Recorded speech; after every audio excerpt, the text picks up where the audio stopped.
শান্তি চুক্তিতে আসার জন্য ইরানের জন্য এটাই শেষ সুযোগ। আবার নিরাপত্তা শঙ্কায় ইসলামাবাদ যাচ্ছেন না মার্কিন ভাইস প্রেসিডেন্ট জেডি ভ্যান্স। আর শান্তি চুক্তিতে আসার জন্য এটাই শেষ সুযোগ। তাহলে কি হলো? ইরানের জন্য শেষ সুযোগ, কালকে আসতে হবে, না আসলে সেতু গুড়াই দেওয়া হবে এবং বিদ্যুৎ কেন্দ্র উড়াই দেওয়া হবে। আবার নিরাপত্তার শঙ্কায় ইরানের সাথে আলোচনায় পাকিস্তানে যাচ্ছে না মার্কিন ভাইস প্রেসিডেন্ট। ফক্স নিউজকে কিছুক্ষণ আগে এই মার্কিন প্রেসিডেন্ট ডোনাল্ড ট্রাম্প এটা বলছে।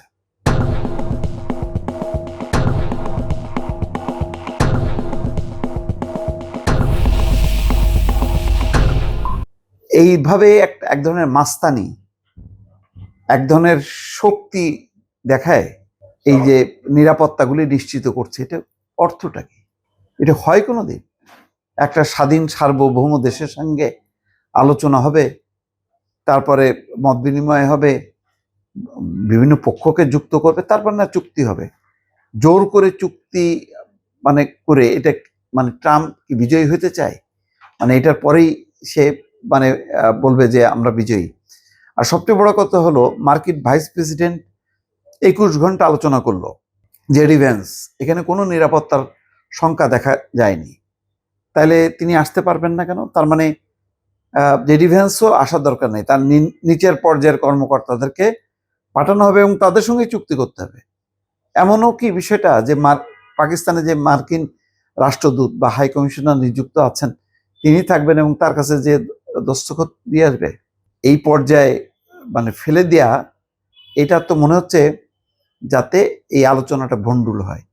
ইরান কি এত ক্ষুদ্র এবং একটা শক্তিহীন দেশ যে তাকে ধমক দেবে?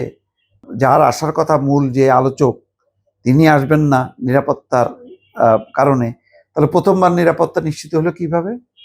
প্রথমবার এমন কি নিরাপত্তার পরিস্থিতি হইল যেখানে জেডি ভ্যান্স প্রথমবার আসতে পারলো আর এখন আসতে পারবে না? পাকিস্তান কার জন্য হুমকি? আর যদি সেখানে নিরাপত্তা শঙ্কায় দেখা দেয় তাহলে ইসলামাবাদ কেন? এই কূটনীতি বা এই আলোচনা দুতিয়ালির সঙ্গে তো আরো 2-3টা দেশ যুক্ত, তার মধ্যে অন্যতম হচ্ছে তুরস্ক। তাহলে ইস্তাম্বুলে হইতে পারতো, ইস্তাম্বুলে বৈঠক হলে তাহলে সেটা সিকিউর হইতো। এমনকি ইরানকে বলতে পারতো যে ঠিক আছে, ওকে ওয়াশিংটনেই আসো, সেই প্রস্তাবও তো দেওয়া হয়নি। তাহলে ইসলামাবাদে জেডি ভ্যান্স যাবে না নিরাপত্তার কারণে।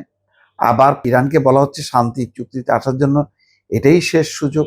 ট্রাম্প এই যে একতরফা হুমকি ধামকি দিচ্ছে, তো মাসুদ পেজেশকিয়ান যিনি প্রেসিডেন্ট ইরানের, তিনি তো বলছেন যে ইরানের পারমাণবিক কর্মসূচি করতে দেওয়া হবে না, এটা বলার অধিকার ডোনাল্ড ট্রাম্পকে কে দিয়েছে? এটা কি জাতিসংঘ দিয়েছে? এটা কি বহুপাক্ষিক আলোচনায় কেউ কি দিয়েছে? দেয়নি তো। এবং এই কথাবার্তার বলার অর্থটা কি জানেন? অর্থটা হলো আলোচনাটা যাতে শুরু হওয়ার আগে ভেঙে যায় এবং বিশ্বকে দেখাইতে পারে যে ইরান আসলে আলোচনা চায় না, সেই কারণে আমরা আবার হামলা চালাইলাম। এমনিতেও তারা অবরোধ করে রাখছে, সেটাও তো যুদ্ধবিরতির সময় অবরোধটাও এক ধরনের যুদ্ধবিরতি লঙ্ঘনের সামিল। কারণ আপনি সেই দেশটাকে আপনি রুদ্ধ করে দিচ্ছেন, তার আমদানি, ব্যবসা বাণিজ্য, যোগাযোগ সবকিছু। তো সেটা কি যুদ্ধবিরতি লঙ্ঘন? না। যুদ্ধবিরতি কখন হয়? যে এক পক্ষ আরেক পক্ষের উপর হামলা চালাবে না, অস্ত্র চালাবে না, কিন্তু আপনি অবরুদ্ধ করে দিয়ে আপনি তো সেই জিনিসটা করবেন। তো এখন আমেরিকা যাই করছে তার কোনো সমস্যা নেই, কিন্তু অন্যরা করতে গেলেই সমস্যা এবং জোর করে চুক্তিতে স্বাক্ষর করতে হবে।